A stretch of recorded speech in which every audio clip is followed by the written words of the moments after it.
Hello everyone and welcome back to the pit. Today I have two news for you before we dive into the video proper.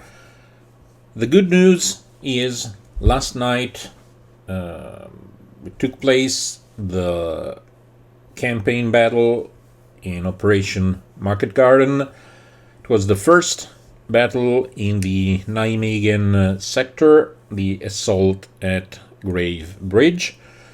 So expect the battle report soon enough. The bad news is that World Games released the first leak into the Armies of Great Britain. Why is this a bad news, I hear you say? Because, again, I don't like... I know I keep on repeating this, so apologies in advance. I don't like the direction they are going.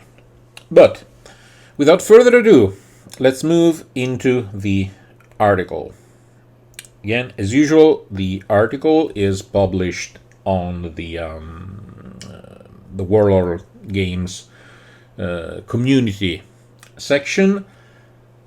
Basically, it starts off with speaking about what the version 2 special rules were, along with the fact that you had 5 national characteristics and you could pick one of them for your force. Again, some were useful, some were useless, so most of them not. They were basically just vengeance most of the time, possibly blood-curdling charge, but some of them were just weren't used at all. Of course, somewhat they changed this, went to artillery support with, again, the fact that the British artillery forward observer gets a second hit, which again is something I don't like, but for the upcoming book there will be big changes.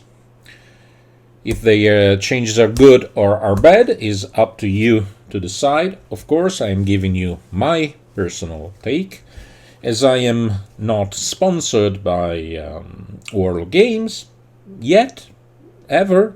I don't know. I'm free to speak my mind, so I do just that. So the first new rule. So there won't be any more rules to choose from. These are the ones that you are going to find in the new book. The first one is fix bayonets. The British had very much kept alive the tradition of closing in with the enemy. For every 3 models, irrespective of what armament they carry, in your unit involved in close quarters, you may add an additional die when rolling 2 damage. These attacks are assumed to come from any of the models in the unit. For example, 4 models would add 1 additional die. So this was one of the old rules, tough as old boots, I think, if I remember correctly. Now, given the changes that the close combat phase has occurred in 3rd edition, and I mean with the fact that you no longer strike first. If you assault, the best thing you can hope is to attack at the same time with the enemy. I think this rule is pretty solid, because especially if you have like a single guy with an SMG in a squad, you can get a lot of, possibly even 2 or 3 additional free hits, rerollable. So I think this is a solid rule. Maybe not great, but it can, for sure, it can really discourage the opponent from attacking. And if you are assaulting, for example with a unit of commandos, you can actually do a lot of damage in assault. It can really swing things in your favor. It's a pretty solid rule. Then we have the new artillery support rule. British forces were supported by well-coordinated gun batteries and were able to call down fire to support an attack or discourage the enemy's advance. When rolling on the artillery barrage table or the smoke barrage table, roll 2 dice and pick the highest result. Again, this is pretty strong because it combos with the fact that you can call a barrage 2 times. This really makes you not immune to misfires, but more likely it's just one possibility out of 36, just in case you roll double 1. Otherwise, it gives you a pretty solid chance, actually a 75% chance to get your barrage down the next turn, you call it. And worst case scenario, you more likely than not get a delay. And again, this is a very strong combo, and I hate combos because combos are cheap. If something just works like that, it's not good design in my book. And of course, this deals very well with the fact that you get 2 artillery barrages per observer in the Great Britain army list. So bad idea. Bad idea because if you want to play kind of competitively as an English player, you would already pick for observers, and now they get even more effective. And I don't like this. I really don't like this. Plus, we have another rule. I don't know where they got this rule from, honestly. Come on, lads! With great professionalism and unflappable stiff upper lip, British officers led from the front, often putting themselves in positions of extreme danger. British officers' morale bonus is increased by 1, but any cover save they might receive is reduced by 1. Now, this is huge. Now, already in 3rd edition, officers are a pretty big deal. And having platoon commanders giving a +3 morale bonus is kind of insane.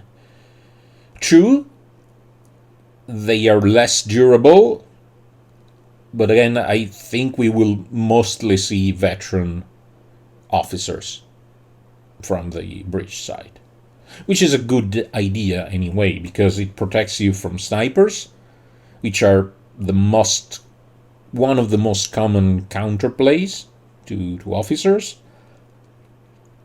and it's just insane.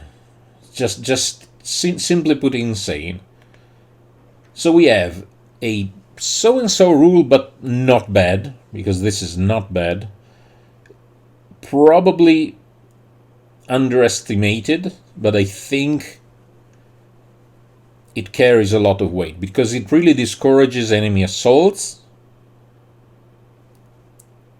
and it really aids you when it is your guys that are assaulting. We have this rule that is stupid, that already helps a rule that is too strong, and come on, lads, which is insane. So, I get it. I mean, World Games is a British company, so I guess it's okay that they like their British soldiers to be good. But honestly, we didn't need these rules. Plus, of course, because this is how they roll in 3rd edition, just like in the German book, we had the Defend the Fatherland. We had in the US Army book by air, sea, and land. Now the British will get a new funky bunch of rules. I apologize. I know I should sound enthusiast, but I can't force myself to sound enthusiast because I am not. So for king and country, certain infantry and artillery units in this book have additional options to represent the different distinct forces of the guards, commandos, airborne, and chintz. So 4. What the other books have 3. The British have 4 because they say so. A unit entry may contain options to take that unit as one of these forces. If a unit is eligible to be taken as that force, its unit entry will say so, and this may also enable that unit to take further options not available to the unit ordinarily. Vehicles might also belong to any of these distinct forces, but it makes no difference in rule terms, and it's normally just a matter of using the right painting scheme. These units entries have the option for king and country, and then list some or all of the 4 options. Once an option is selected, the following rules and costs each apply. Now get ready. If you never heard of them before, get ready, because you are going to be shocked. Guards.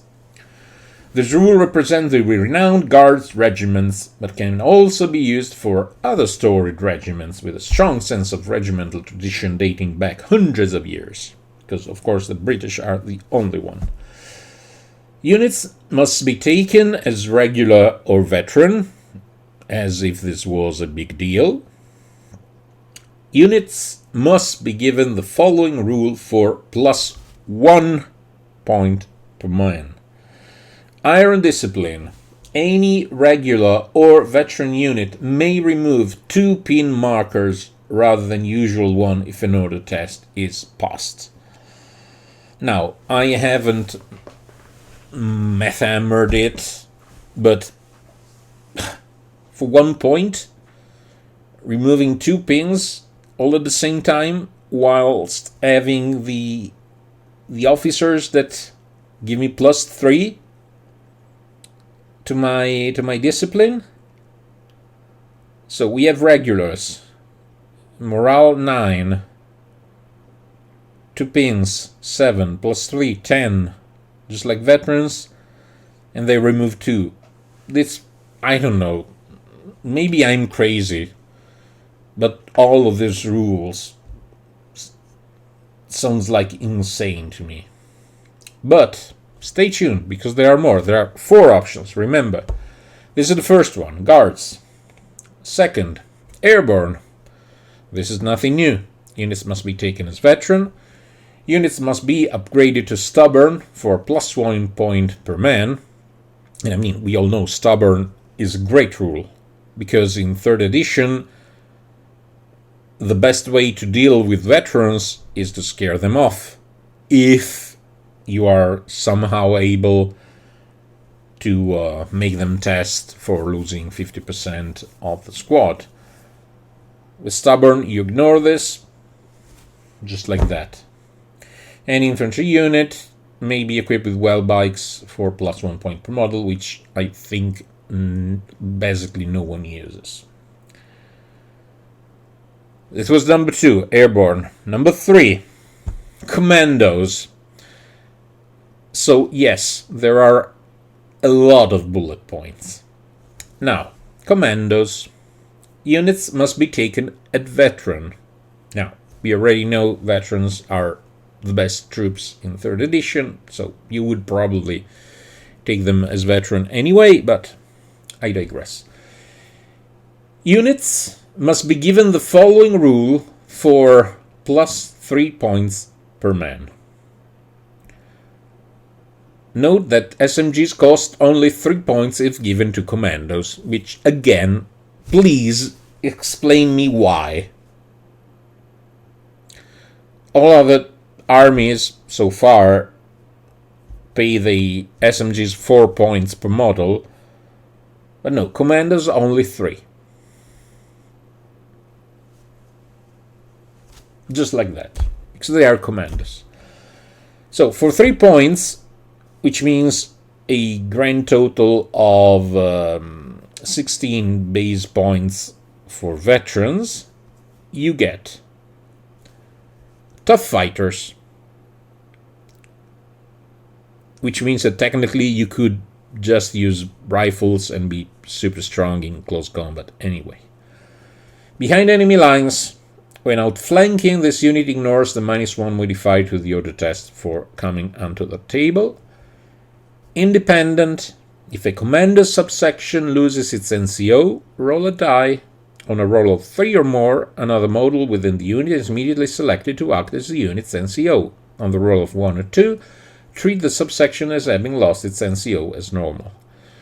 This is kind of the old German rule, only which was the I can't recall the name right now. Basically, on the Germans you work on a 2+, you could ignore the loss of the NCO. This is on a 3+, but it's just an added bonus. Commando, machine gun teams, mortar teams, anti-tank teams, and flamethrower teams can fire any small arms they carry if the team is not firing the main weapon. Now, it remains to be seen which weapons they will come with. Again, so let's assume that they all get rifles, okay? So one of the issues of medium machine guns is they cannot move and fire, of course, as you all know. Now, for some reason, if they just advance, if they don't run, you can just add a couple shots. You could add just that one extra pin, which is already used by itself. Mortar probably won't matter a lot. Anti-tank teams, which is good because pirates suck. They only have range 12, hopefully. Flamethrower, same thing, just range 6. Just adds you the chance of putting an additional pin marker. Plus, commando HQ teams, machine gun teams, mortar teams, anti-tank teams, sniper teams, and flamethrower teams may be given the who dares wins rule for 2 points per model to represent SAS units, which again gives them more movement options, etc. This is insane. So a British commando list will be super good. Now, the only thing I am curious about is seeing the unit numbers, because already with paratroopers is kind of insane, and I'm speaking this with a grain of salt because I am actually seeing a lot of play by paratroopers because of the Market Garden campaign I'm running, and they are very, very good, and I don't know. Plus, in the end, finally, last but not least, we have the chins. Units must be taken as veteran. Units must be given the following rules for 3 + 3 points per man. Behind enemy lines, see commandos. Above, ambush tactics. When deployed on the table, these units may start the game on ambush. And fieldcraft. The stupid fieldcraft rule.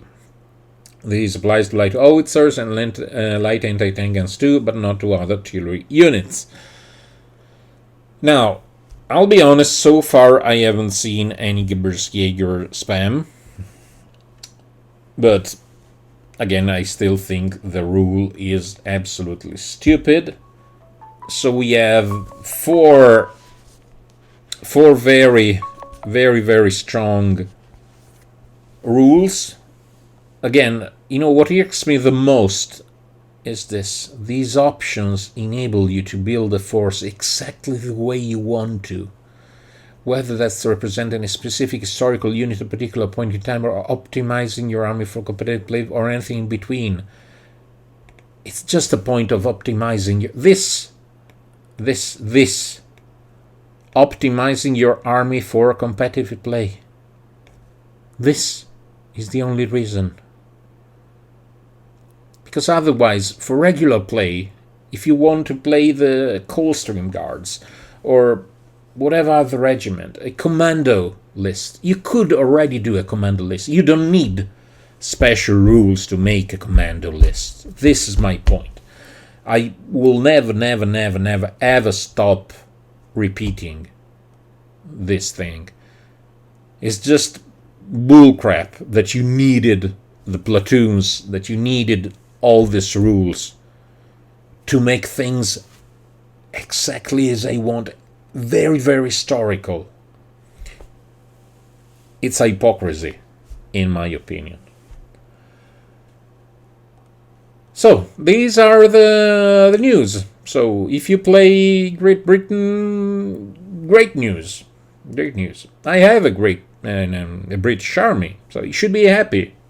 But I'm not. Let me know in the comments. Are you happy or not?